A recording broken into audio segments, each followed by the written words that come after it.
என்ன நினைச்ச? நேர்ல பார்த்தா சண்டை போட தோணும், நினைச்சு பார்த்தா சமாதானம் பண்ணிக்க தோணும். இறைய போட்டு சாப்பிட உட்கார்ந்தா எதிரில் உட்கார்ந்து ஊட்டி விடுற மாதிரி இருக்கும். சரதான் படுத்துக்கலாமே பாய போட்டா பக்கத்துல வந்து சிரிக்கிற மாதிரி இருக்கும். என்னடா அது தூக்க வழியான துண்டு எடுத்து தோல்ல போட்டு தொட்டி இறங்கி குளிக்க போனா தவக்கிற மாதிரி தண்ணிக்குள்ள வந்து தாவி தாவி தொல்லை பண்ணும். அதேதான் எனக்கு அதேதான். ஆமா, இத்தனையும் எனக்கு நீ வந்து பண்ணி விடுற மாதிரி இருக்கு. ஆமா, உனக்கு எப்படி இருக்கு? சொல்லட்டுமா? சொல்லு சொல்லு. சொன்னா தப்பா நினைக்க கூடாது. சொல்லலனாப்பா தப்பா நினைப்பேன். சொல்லிடுவேன். சோதிக்காத சொல்ல. இத்தனையும் பண்றது யாரு? யாரு? என் காதலன். யாரோ?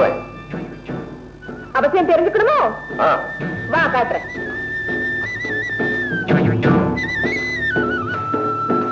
அது அங்க பாருங்க.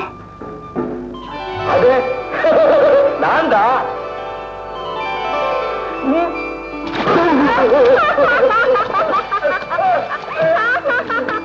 யாரும் வராங்க போல இருக்கு.